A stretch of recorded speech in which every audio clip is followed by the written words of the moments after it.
Perkenalkan, nama saya Meli Aryani. Di sini saya akan menjelaskan materi tentang metode jilid satu perubahan atau satu kendala. Dalam hidup, kita kan sering mengalami beberapa masalah. Namun masalah itu bisa kita rumuskan dengan memaksimumkan dan meminimumkan fungsi tertentu. Dan secara umum, masalah tersebut dapat dibedakan menjadi dua, yakni masalah nilai ekstrim bebas dan masalah nilai ekstrim terkendala. Nah, untuk masalah nilai ekstrim bebas, sebagai contohnya, ketika kita diminta untuk mencari nilai minimum x kuadrat plus 2y kuadrat plus z kuadrat plus 4, nah, kita sebut ini sebagai nilai ekstrim bebas karena dia tidak memiliki kendala dalam proses pencarian nilai minimum dalam fungsi tersebut. Nah, ini berbeda dengan masalah ketika nilai ekstrim terkendala yang dimana kita harus mencari nilai ekstrim suatu fungsi dan kita akan menghadapi kendala tertentu. Misalnya, ketika kita diminta untuk mencari nilai maksimum dan minimum fungsi fx, y sama dengan 2y plus x kuadrat plus y kuadrat, nah pada himpunan tertutup dan terbatas, S sama dengan x, y, x kuadrat plus 1/4 y kuadrat kurang dari atau sama dengan 1. Di sini kita tahu bahwa nilai maksimum muncul pada batas daerah S, sehingga kita diarahkan pada masalah memaksimumkan Z sama dengan 2 plus X kuadrat plus Y kuadrat terhadap kendala X kuadrat plus 1/4 Y kuadrat sama dengan 1. Nah, masalah ini diselesaikan dengan mencari sebuah parameter untuk sebuah kendala dan kemudian memaksimumkan fungsi satu variabel.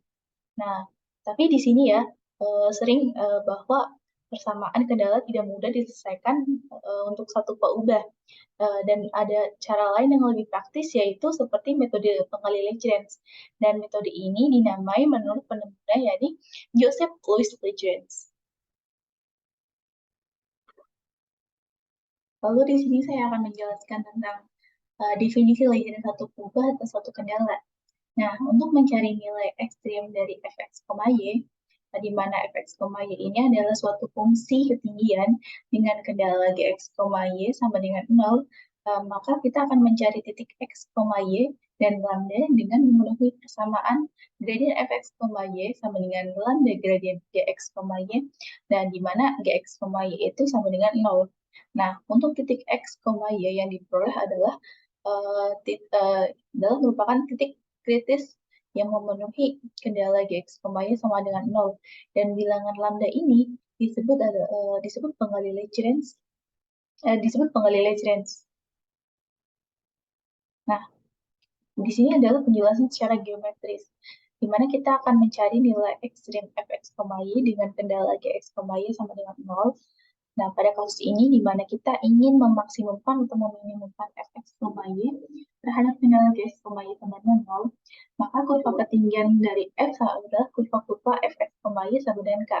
Dengan k suatu konstanta, maka kurva-kurva tersebut diperlihatkan pada kurva-kurva hitam di gambar ini, yang ini ya.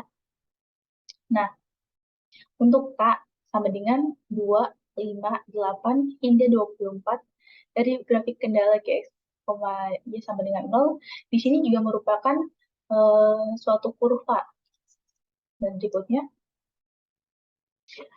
untuk memaksimumkan fx, memaksimumkan f terhadap kendala GX, Y sama dengan 0, sama dengan mencari kurva ketinggian, di mana kemungkinan K terbesar yang memotong kurva kendala secara geometris jelas dari gambar bahwa kurva ketinggian yang memiliki yang demikian menyinggung kurva kendala ada di suatu titik P0, P0, X0, Y0 yang ada di sini. Dan karena nilai maksimumnya F terhadap kendala X, Y sama dengan 0 adalah Fx0, Y0, titik singgung lainnya adalah P1, X1, Y1 yang memberikan nilai minimum Fx1, Y1, dan F terhadap kendala Gx, Y sama dengan 0. Yang kita akan langsung ke contoh pertama, yang dimana kita harus mencari luas daerah terbesar yang dimiliki oleh suatu persegi panjang yang panjang diagonalnya sama dengan 2. Nah, yang seperti kalian tahu, persegi panjang itu luasnya panjang kali lebar kan. Nah, ini di sini kita ganti jadi X dan Y dengan diagonal diagonalnya akar X kuadrat plus Y kuadrat sama dengan 2. Nah, untuk fungsi ketinggiannya fx, y sama dengan xy, dan untuk fungsi kendalanya gx, y sama dengan x kuadrat plus y kuadrat min 4 sama dengan 0. Nah, di mana kita harus mencari titik yang berada di kurva ketinggian dan juga memiliki kendala, yaitu dengan menentukan gradien fx, y sama dengan lambda gradien gx, y. Nah, kita harus mencari turunan x dan y untuk gradien f, yaitu fx dan yfy, untuk turunan x sama dengan y dan untuk turunan y sama dengan x. Nah, kita pecahkan ini untuk turunan x, dan x itu y, dan untuk turunan 2x yaitu 2 lambda xy. Nah, kita temukan persamaan pertama, dan untuk x sendiri 2 lambda y sama dengan 2 lambda y untuk persamaan kedua.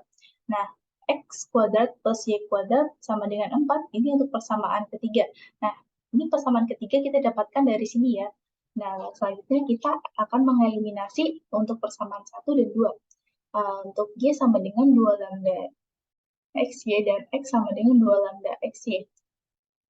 Di mana kita harus karena di sini perkalian, maka kita harus samakan dulu nih. Yang berarti untuk y-nya sama dengan dikali y, yaitu menjadi y kuadrat sama dengan 2 lambda xy, dan untuk x-nya menjadi x kuadrat sama dengan 2 lambda y. Nah, karena sama-sama 2 lambda xy, maka akan menghasilkan x kuadrat sama dengan y kuadrat untuk persamaan keempat.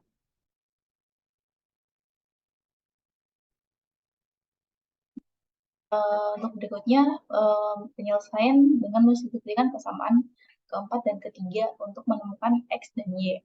Nah, untuk x kuadrat plus x kuadrat sama dengan 4, 2x kuadrat sama dengan 4, x kuadrat sama dengan 2, x sama dengan plus minus akar 2. Dan untuk y kuadrat plus y kuadrat sama dengan 4, 2y kuadrat sama dengan 4, y kuadrat sama dengan 2, dan y sama dengan plus minus 2.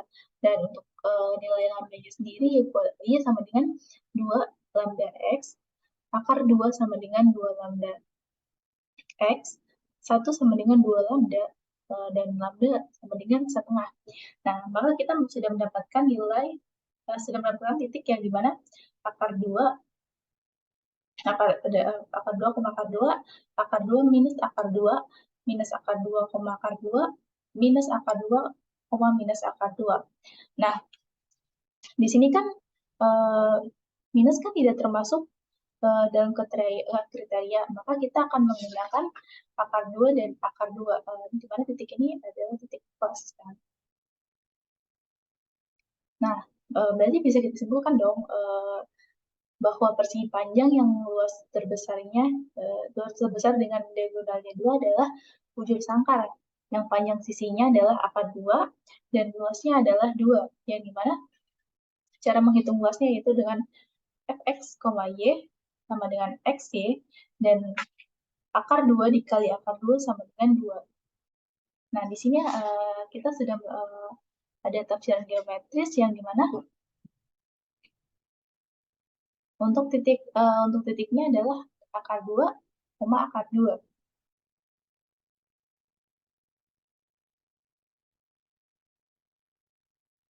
Nah, di sini saya akan langsung memberikan contoh kedua, yang dimana kita harus menentukan nilai ekstrim dari fx, y sama dengan y kuadrat min x kuadrat dengan kendala elips x kuadrat per 4 plus y kuadrat sama dengan 1.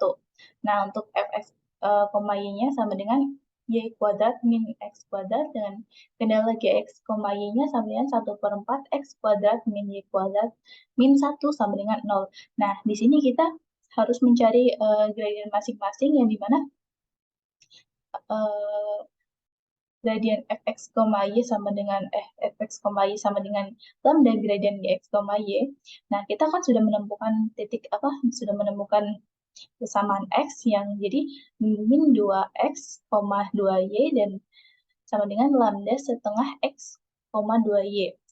Min 2x sama dengan 1 setengah lambda x yang menjadi persamaan pertama, 2y sama dengan 2 lambda y yang menjadi persamaan kedua, dan 1/4 x kuadrat min y kuadrat sama dengan 1 yang menjadi persamaan ketiga. Nah, kemudian kita akan mencari titiknya. Nah, di sini kita tidak boleh langsung mencoret persamaan 1 dan 2, walaupun kita bisa langsung dapat nilai lambda, tapi di sini kita tidak akan menemukan titiknya. Nah, kita akan ambil dari persamaan kedua, kita faktorkan 2y sama dengan 2 lambda y, 2y min 2 lambda y sama dengan 0, 2y 1 min lambda sama dengan 0. Nah, untuk y sama dengan 0,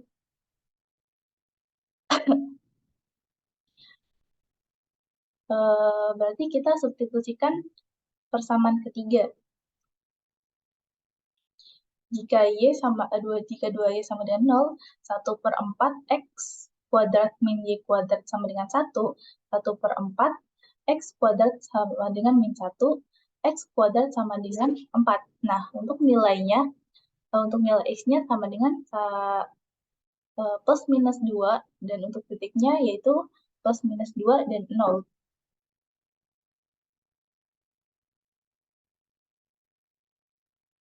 Lalu kita di sini akan mencari nilai lambdanya, ya untuk 1 min lambda sama dengan 0 dan lambda sama dengan 0. Karena kita sudah menemukan nilai lambdanya, maka kita akan mensubstitusikan persamaan 1 dan kedua untuk menemukan nilai x dan y. Yang dimana di sini kan ada di sini kan ada lambda, berarti kita akan mensubstitusikan persamaan yang pertama. Nah, min 2x sama dengan setengah lambda x, min 2x sama dengan 1/2x, 5/2x sama dengan 0, dan x sama dengan 0. Nah, berikutnya kita akan mensubstitusikan persamaan ketiga, yang dimana 1/4 x kuadrat plus y kuadrat sama dengan 1, y kuadrat sama dengan 1, y-nya sama dengan plus minus 1, yang menghasilkan titik 0 dan plus minus 1. Nah, kita kan di sini sudah mendapatkan 4 titik, yaitu plus minus 2,0 dan 0, plus minus 1. Yang berarti kita tinggal mencari nilai maksimum dan minimumnya, yang dimana kita akan menggunakan tabel. Nah, di sini kan fx, y sama dengan tadi y kuadrat min x kuadrat. Nah, untuk plus minus satunya itu sama dengan min 4. Dan untuk satunya yaitu 1. Dan untuk min 1 juga 1. Nah, di sini kan kita sudah menemukan ini yang kan tinggal, berarti ini adalah nilai maksimumnya, dan ini 1 merupakan nilai minimum. Nah, di sini kan kita berarti sudah menemukan nilai maksimum dan minimum, ya kan? Nah, sekian presentasi dari saya. Bila ada salah kata, mohon maaf. Terima kasih. Wassalamualaikum warahmatullahi wabarakatuh.